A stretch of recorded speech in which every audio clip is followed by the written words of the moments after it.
حضرت ہود علیہ الصلاۃ والسلام کو اللہ نے اس کے بعد نوح علیہ السلام کی اولاد میں بھیجا, اور نوح علیہ الصلاۃ والسلام کے 3 بیٹے کہا جاتے ہیں, سام, حام اور یافث. انہی تینوں کی آگے نسل چلی ہے. وجعلنا ذریتہ هم الباقین, قرآن میں آتا ہے کہ ہم نے انہی کی ذریت کو باقی رکھا. تو اس لیے نوح علیہ السلام کو آدم ثانی بھی کہا جاتا ہے, دوسرے آدم. یعنی ہم سب کا نسب کہاں جا کے ملتا ہے؟ نوح علیہ السلام سے. تو اس وقت بھی لاکھوں لوگ تھے جو اللہ نے تباہ کر دیے, پھر صرف نوح علیہ السلام سے دوبارہ اللہ نے نسب چلایا. آج جو ہم نے آیت پڑھی نا, اس میں اللہ نے فرمایا ذریۃ من حملنا مع نوح. نوح علیہ السلام کے ساتھ ہم نے جن لوگوں کو سوار کیا تھا نا, جو ان کے بیٹے تھے, اے ان لوگوں کی اولادو, انہ کان عبدا شکورا, وہ تو شکر گزار بندہ تھا. یعنی ہمارے ابا کو جو نجات ملی تھی شکر گزاری کی وجہ سے, اور ان کے جو بیٹے ایمان لائے تھے وہ ایمان والے بیٹے ان کے ساتھ تھے, تو وہ تو اللہ پہ, اس کے رسول پر ایمان لائے, اپنی زندگی تبدیل کی تو بچ گئے, جس کی وجہ سے ہم بھی پیدا ہو گئے. ابا پیدا نہ ہو تو بیٹا پیدا ہو سکتا ہے, یا ابا مر جائیں اولاد کے پیدائش سے پہلے تو بیٹا ہو سکتا ہے. تو اگر کسی نے آپ کے باپ کو بچایا آپ کی ولادت سے پہلے, تو اس نے آپ پر بھی احسان کیا نا, کہ آپ نے اس کی نسل میں پیدا ہونا تھا. تو اگر نوح علیہ الصلاۃ والسلام کے وہ جو 3 بیٹے کشتی میں سوار ہوئے تھے وہ بھی اسی چوتھے کی طرح ہوتے تو پھر ہم پیدا نہ ہوتے. تو اس لیے اللہ نے فرمایا انہ کان عبدا شکورا, نوح اللہ کا شکر گزار بندہ تھا. 950 سال اللہ نے جو مشن دیا اس سے ذرا بھی ادھر ادھر نہیں ہوئے, اسی میں لگے رہے, زندگی اسی میں کھپا دی. تو ان کے وہ بیٹے جو ایمان لائے وہ بھی نوح علیہ السلام کے مشن پہ چلے, انہی کو اللہ نے بچایا, اور آج ان سے کتنے انسانوں کو بھر دیا. تو ان تمام انسانوں کو زندگی ملی ہے نوح علیہ السلام کی تقویٰ اور آپ کے بیٹوں کے تقوی اور للہیت اور دین اور مذہب کی بنیاد پہ, ورنہ باقی بھی کیا ہو جاتے, ہمیں زندگی کی نعمت نہ ملتی. سب سے بڑی نعمت انسان کے لیے کیا ہے؟ زندگی, حیات. تو وہ اولادیں پھر چلی ہیں آگے, پھر وہی ان کے. اچھا اس زمانے میں جو ہے نا کوئی پابندی نہیں تھی کہ آپ 2 شادیاں کریں, 4 کریں, 4000 بھی کر لیں, تو اس لیے نسل بہت تیزی سے بڑھتی تھی. تو جن کے پاس زیادہ پیسہ ہوتا وہ 100 بیویاں رکھ لیتے, جن جو تھوڑے ہوتے غریب ہوتے وہ روڈ ناپتے پھر رہے ہوتے تھے, ٹھیک ہے نا. تو نسلیں بہت تیزی سے بڑھتی تھیں, لیکن عمریں لمبی ہوتی تھیں تو ظاہر ہے ہر چیز پھر اسی حساب سے ہوتی ہوگی. تو اس طرح قوم چلی, ان میں توحید تھی, اللہ کی فرما برداری تھی, جتنی نمازیں فرض تھیں وہ سب پڑھتے تھے. آہستہ آہستہ پھر برائی آنا شروع, اور وہی برائی جو نوح علیہ السلام کی قوم میں, کیونکہ مشرک جو ہے نا, مشرک یہ اس کو عقیدت تباہ کرتی ہے. مشرک کو کیا چیز تباہ کرتی ہے؟ عقیدت. عقیدت ایک ایسی چیز ہے کہ آپ جس سے محبت کرتے ہو اس کے خلاف سننا گوارا نہیں کرتے, اس کی تعریف میں جتنا کہا جائے آپ سنو گے. تو اب جب عقیدت آئی تو شرک بھی ساتھ ساتھ آ گیا. اب اگر کوئی شرک کے خلاف بولے گستاخ, سمجھ رہے ہیں؟ اب دیکھو سیرت کانفرنس ہو, آپ کو رسول اللہ صلی اللہ علیہ وسلم کی سیرت بیان کرنے کے لیے بلایا جائے, جو تعریف میں آپ کلمات کہیں گے وہ تو لوگ سنیں گے, سننے بھی چاہیے. لیکن اگر آپ تعریف میں غلو کرنا شروع کر دیں تو کوئی بھی ٹوکنے والا نہیں ہوگا, سبحان اللہ کہنے والے زیادہ ہوں گے. یہ جو ہماری قوم میں شرک آیا ہے یہ کہاں سے آیا ہے؟ نعتوں سے آیا شرک. نعتیہ کلام میں حد سے تجاوز, حد سے تجاوز, بگڑی بنانے والے اور بدنی اس طرح کے جو الفاظ آئے, پہلے اس کا 2 مطلب لیا جاتے تھے, صحیح بھی غلط بھی, پھر غلط ہی مطلب ہو گیا, پھر نبی صلی اللہ علیہ وسلم پھر وہ میلاد کی محفلوں کو کامیاب بنانے کے لیے کہ اس میں لوگ عقیدت سے آئیں، تو جیسے وہ کنٹینر والے بابا نے جلسہ کیا تھا نا، اور جلسے کو کامیاب بنانے کے لیے فضائل سنائے کہ اس جلسے میں جو شرکت کرے گا وہ ایک رات لیلۃ القدر کی رات سے، وہ یاد ہے کہ آئے تھے کنٹینر بڑا مشہور ہوا تھا ان کا، بھول گئے؟ وہ ایک تھے کنٹینر جنہوں نے نبی صلی اللہ علیہ وسلم نے خواب میں آ کے ان کو کہا تھا کہ چندہ چاہیے مجھے، تو وہ اس طرح کے خواب انہوں نے سنائے، کہا نہیں تھا لیکن انہوں نے سنائے کہ وہ چندہ بھی چاہیے اور پتہ نہیں کیا کیا، ٹھیک ٹھاک پیسہ ماشاءاللہ تمیز سے انہوں نے بنایا، اور پھر سیاست میں انہی لوگوں کے خلاف کھڑے ہو گئے جن کے ان پر بے پناہ احسانات تھے، جنہوں نے ان کو پال پوس کے بزرگ بنایا، ٹھیک ہے نا، ان کو پال پوس کے بزرگ بنایا، انہی کے خلاف کنٹینر لے کے میدان میں کھڑے ہو گئے، اور وہ تو اللہ کا فضل ہو گیا کہ کوئی بہانہ مل گیا جلسہ ختم کرنے کا، ورنہ اب تک بیٹھے ہوئے ہوتے، کیونکہ اس جلسے کے انہوں نے اتنے فضائل بیان کر دیے تھے کہ اب وہ واپس جانا وہ ہو ہی نہیں سکتا تھا نا، لوگ کہتے جب یہ لیلۃ القدر سے افضل ہے تو واپس کیوں جا رہے ہو، تو وہ کیا کہا، کیا یار کیا بات کر رہا ہوتا ہوں، کہاں سے کہاں چلی جاتی ہے۔ ہاں تو ہمیشہ بربادی کہاں سے آتی ہے؟ غلو، عقیدت، عقیدت بری چیز نہیں، عقیدت تو ضروری ہے، اعتدال کی راہ کیا ہے کہ ایسا بھی نہیں کہ بزرگ لیس ہو جائے انسان، اہل اللہ سے عقیدت ہی نہیں ہے، آج کل تو ہر وقت بزرگوں کے خلاف نا، تو عقیدت کیا کرتی ہے انسان میں؟ غلو، تو اعتدال کیا ہے؟ ایسا بھی نہ ہو کہ عقیدت لیس، کوئی بزرگ ہی نہیں ہے، سب بزرگوں کے کرتوت بھی خراب، لہذا بزرگ بھی کیا ہیں؟ خراب ہیں، تو بزرگ ہر زمانے میں ہول سیل کے حساب سے موجود رہیں گے، لیکن بزرگوں کی حیثیت کو ان کے مقام سے زیادہ بڑھانا یہ کس کا طریقہ ہے؟ عیسائیوں کا، یہود و نصارہ کا، کہ ویلیو کو حد سے زیادہ بڑھا دیا۔ تو جتنی امتیں گمراہ ہوئی ہیں وہ اہل اللہ کی تنقیص سے نہیں، تنقیص سے گمراہ ہونے والے تھوڑے لوگ ہوتے ہیں، بڑے پیمانے پر جو قومیں گمراہ ہوتی ہیں وہ گمراہ ہوتی ہیں عقیدت میں غلو سے۔ عیسائیت تباہ ہو گئی حضرت عیسیٰ کی شان میں غلو کرنے سے۔ تو حضرت ہود علیہ الصلوۃ والسلام کی جو قوم تھی قوم عاد، اس میں بھی یہی شرک آیا، بزرگوں کی مورتیاں بنا کر ان کو پوجنا شروع۔ اچھے لوگوں نے یقیناً سمجھایا ہوگا کہ بھئی تم تو وہی کام کر رہے ہو جو کون کرتے تھے؟ نوح علیہ السلام، تو انہوں نے کوئی عذر تراش لیا ہوگا کہ وہ تو یوں کرتے تھے، ہم تو یوں نہیں کر رہے، ان کی تو یہ نیت تھی، ہماری تو گھما پھرا کے پتھر کی چیز کے سامنے جھکتے کیے، تمہارا کیا لگتا ہے؟ عقل کی بات ہے یا نہیں؟ وہ کہتے تھے بھئی یہ اللہ کی ایک نشانی ہے، تو اللہ نے ان کو اختیارات دے دیے ہیں، تو اللہ بار بار کہتے ہیں کہ کیا دلیل ہے کہ میں نے ان کو اختیارات دیے ہیں؟ یہ تو تم نے اپنے ہاتھوں سے بنائے، کیا دلیل ہے؟ دلیل کسی کے پاس کچھ نہیں ہوتی۔ تو اللہ تعالیٰ فرماتے ہیں وَإِلَىٰ عَادٍ أَخَاهُمْ هُودًا، ہم نے قوم عاد کی طرف ہود علیہ السلام کو بھیجا، اور یہ قوم عاد بڑے زبردست قد والے لوگ تھے، ظاہر ہے قد اس زمانے کے ویسے ہی لمبے ہوتے تھے، کھجور کے تنوں جیسے ان کے قد ہوا کرتے تھے۔ تو قال یا قوم اعبدوا اللہ ما لکم من الہ غیرہ، اے میری قوم اللہ کی عبادت کرو، اللہ کے سوا کوئی عبادت کے لائق نہیں ہے، ان انتم الا مفترون، تم نرے جھوٹ بولتے ہو اللہ پر۔ تو وَإِلَىٰ عَادٍ أَخَاهُمْ هُودًا قَالَ يَا قَوْمِ اعْبُدُوا اللَّهَ، اے میری قوم اللہ کی عبادت کرو، مَا لَكُم مِّنْ إِلَٰهٍ غَيْرُهُ، اللہ کے سوا کوئی معبود نہیں ہے، ان انتم الا مفترون، تم نرے جھوٹ بولتے ہو، جھوٹ گھڑتے ہو۔ یا قوم لا اسألکم علیہ اجرا، اے میری قوم میں تم سے اس تبلیغ پر کوئی پیسے نہیں مانگتا، پوری قوم سے ٹکر لے کر ایک دعوت دے رہا ہوں تو کچھ تو بات کو سن لو۔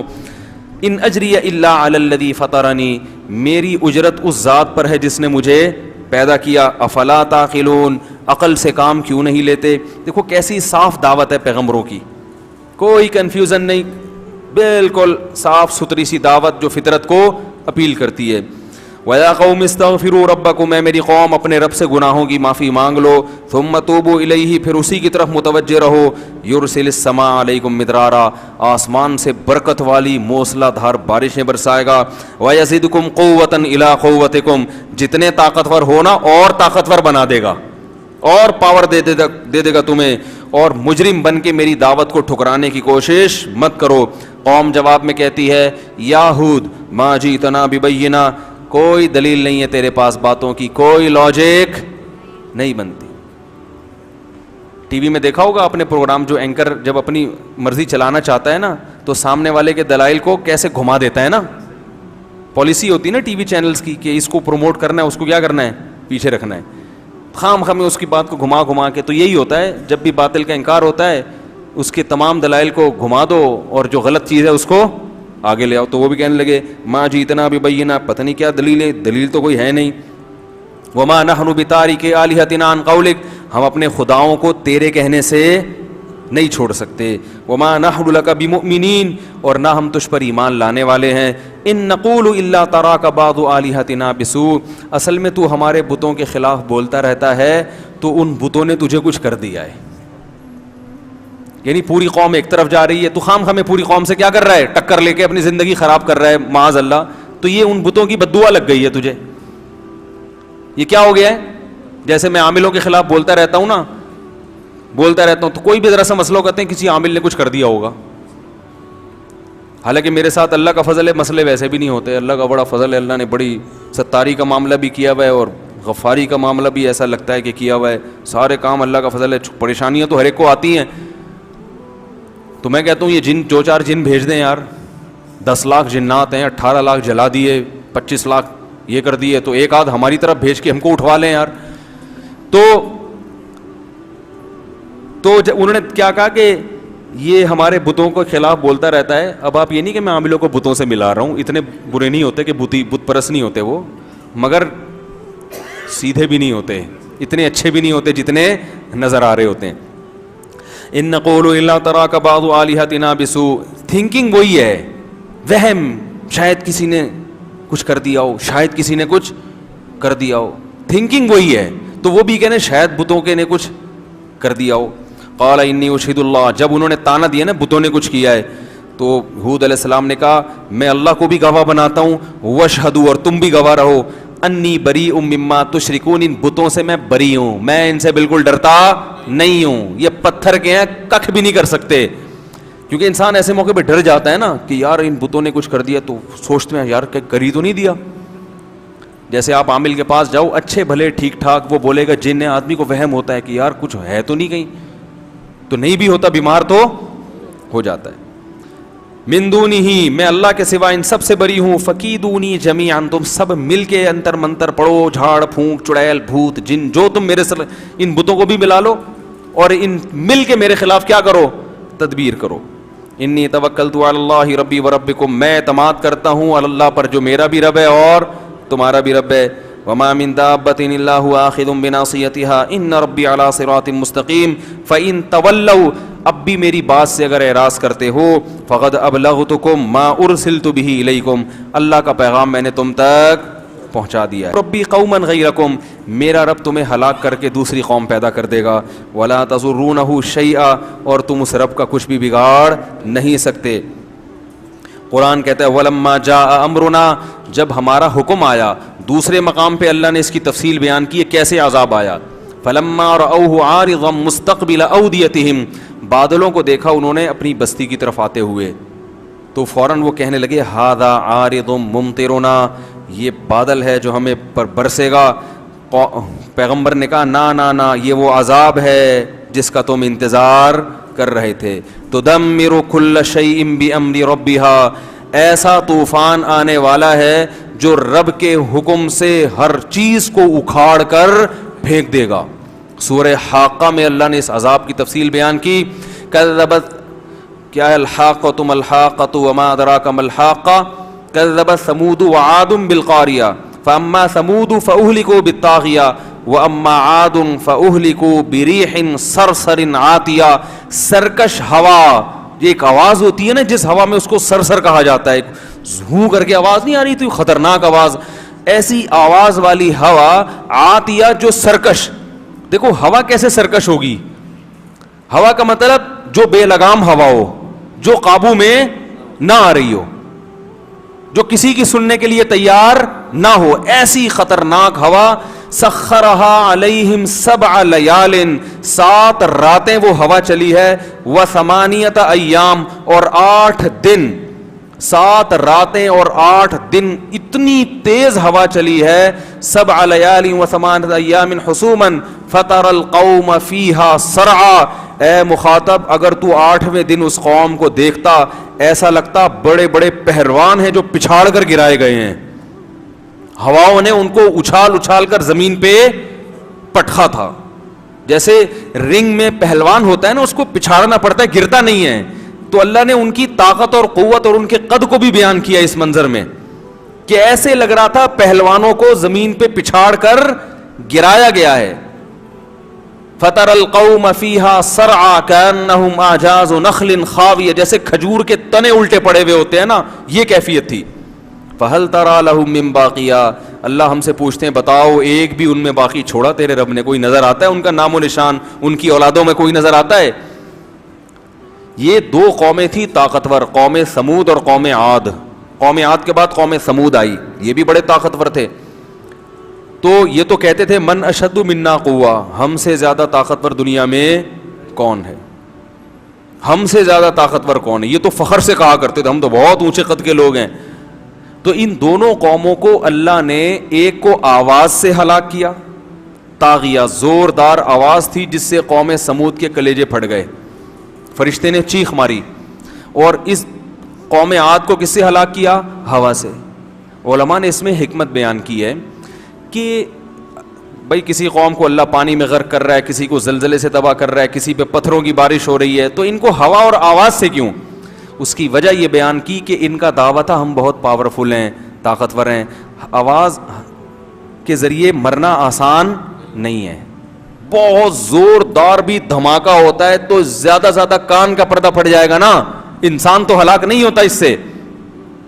لیکن اللہ نے اپنے عذاب سے بتا دیا کہ تم تو میرے فرشتے کی آواز بھی برداشت نہیں کر سکتے, تو ہم تو تمہیں آواز سے مار دیں. اس کائنات میں ایسی ایسی آوازیں ہیں کہ اگر اللہ ان پہ کنٹرول نہ کرے تو وہ آوازوں سے انسانوں کے کلیجے پھٹ جائیں.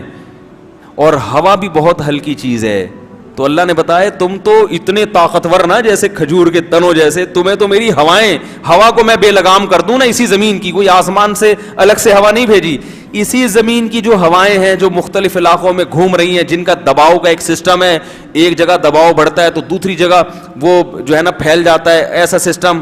تو اگر ہم صرف ہوائیں تمہارے اوپر چھوڑ دیں اور اس کو بے لگام کر دیں, یہ ہوا ہی تمہیں تباہ و برباد کرنے کے لیے کافی ہے. تو اللہ کہہ رہا ہے اس نے ہواؤں نے ان کی قوم کو بھی گرایا زمین پہ اور ان کے مکانات محلات کو کھنڈرات میں تبدیل کر دیا. تدمر کل شیء بامر ربها, رب کے حکم سے ہر چیز کو توڑ پھوڑ کر رکھ دیا اس نے.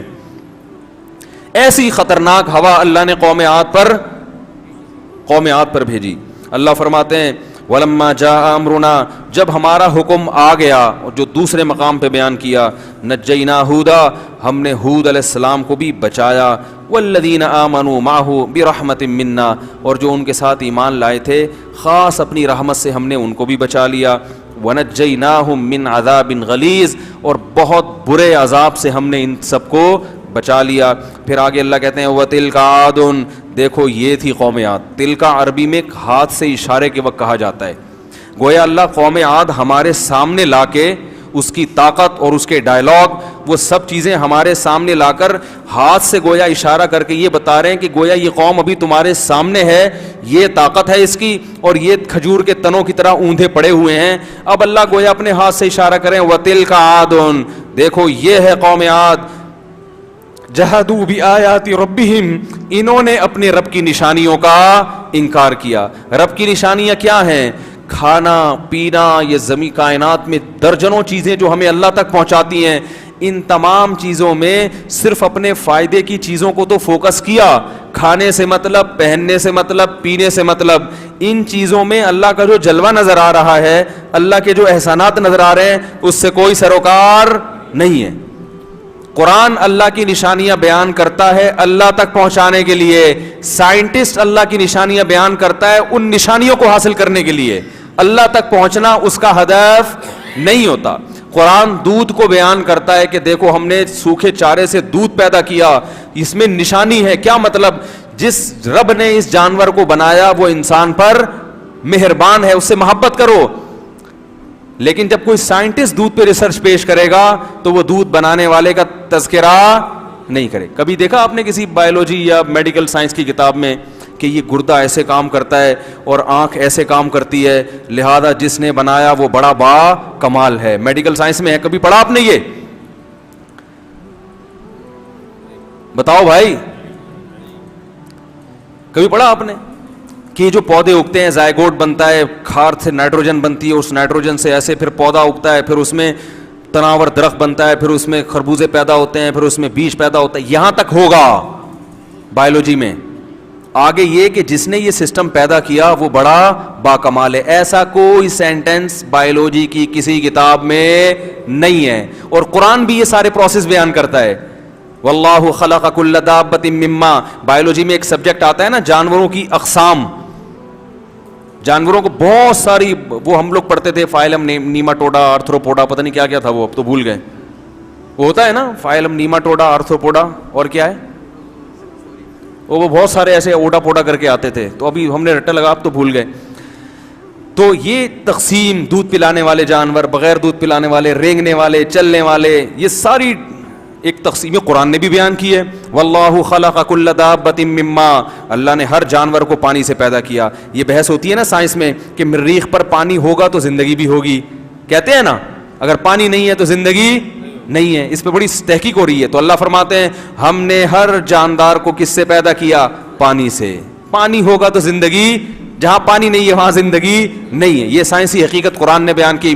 فَمِنْهُمْ مَن يَمْشِي عَلَى بَطْنِهِ, اب قرآن ان کو ڈیوائڈ کر رہا ہے, ان میں کچھ ایسے ہیں جو پیٹ کے بل چلتے ہیں. وَمِنْهُمْ مَن يَمْشِي عَلَى رِجْلَيْن, کچھ ایسے ہیں جو دو پاؤں پہ چلتے ہیں. وَمِنْهُمْ مَن يَمْشِي عَلَى أَرْبَعٍ, کچھ ایسے ہیں جو چار ٹانگوں پہ چلتے ہیں. تو یہ اللہ اشارہ کر رہے ہیں. کچھ ایسے جو 6 8 ٹانگیں ہوتی ہیں نا ان کی.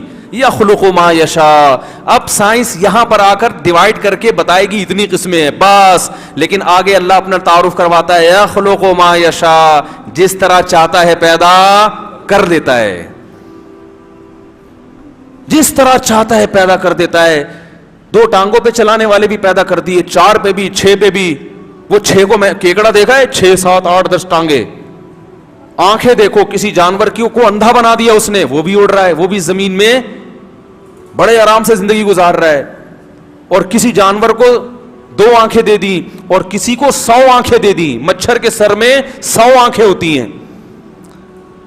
کیسے مختلف, جو چاہا جب چاہا جیسا چاہا بنا دیا. تو بایولوجی میں آپ تبھی اسکول پڑھنے والے اللہ سے محبت نہیں کرتے, کیونکہ وہ اس لحاظ سے سائنس کو پڑھتے ہی نہیں ہیں. سائنٹسٹ نہ صرف یہ کہ اللہ سے محبت نہیں کرتے, بہت سے تو اللہ کے وجود سے منکر ہو جاتے ہیں, انکار کر دیتے ہیں. تو یہ قرآن ہے جو انٹروڈکشن کرواتا ہے کہ یہ تمام چیزیں اللہ نے اللہ کے انٹروڈکشن کے لیے پیدا کی ہیں, ان میں پڑھ کے اللہ سے غافل مت ہو جانا. تو یہی بات اللہ نے بیان کی. وَتِلْكَ عَادٌ, یہ قوم عاد تھی. جہدوا بآیات ربہم, رب کی آیات دن رات انہوں نے دیکھی مگر ان آیات کا انکار. حالانکہ انکار تو نہیں, وہ تو مانتے تھے کہ یہ چیزیں ہیں. انکار کا مطلب کیا ہے؟ ان چیزوں کے ذریعے رب تک پہنچنے کی کوشش نہیں کی. دودھ بھی پی رہے ہیں, شہد بھی کھا رہے ہیں, گندم بھی کھا رہے ہیں, خربوزے بھی کھا رہے ہیں, یہاں تک تو اللہ کی نعمتیں سمجھ میں آتی ہیں. آگے ان نعمتوں کا شکر کیا ہے, اس کی ذمہ داری کیا ہے, اسے سوچنے کے لیے ٹائم نہیں ہے. تو اللہ نے قوم عاد کی طرف اشارہ کیا. وَتِلْكَ عَادٌ, یہ ہے قوم عاد. جَحَدُوا بِآیَاتِ رَبِّهِمْ, انہوں نے رب کی آیات کی انکار کیا. وَعَصَوْا رُسُلَهُ, پیغمبروں کی نافرمانی کی. وَاتَّبَعُوا أَمْرَ كُلِّ جَبَّارٍ عَنِيدٍ, یہ بہت اہم حصہ ہے اس آیت کا. اور اپنی قوم کے جو وڈیرے بڑے سرکش لوگ تھے نا, جن کے پاس دولت یا حکومت تھی, ان کو فالو کیا پیغمبر کی دعوت کو چھوڑ کر. آپ کسی بھی سیاسی تنظیم میں ہو, ہم منع نہیں کرتے, لیکن اس تنظیم کو خوش کرنے میں, وہاں سے سیٹیں لینے میں, یا وہاں اپنا مقام بنانے میں مذہب کی مخالفت بولو بھائی نہیں کرو. یہ سب ختم ہو جائے گا یہیں پہ, سب یہیں رہ جائے گا. علاقے کے ایس ایچ او سے بنا کے رکھو, مگر دین کی مخالفت بولو بھائی. کسی بڑے سے ایسا تعلق پیدا کرنا کہ اس کی وجہ سے آپ اللہ سے تعلقات خراب ہونا شروع ہو جائیں, یہ چیز انسان کو جہنم کی آگ کی طرف لے کر جاتی ہے. فرعون کے بارے میں قرآن نے کیا کہا؟ یقدم قومہ یوم القیامہ فاوردہم النار, کہ اپنی قوم کو لے کر آئے گا اور جہنم کی آگ میں پھینکوا دے گا ان کو.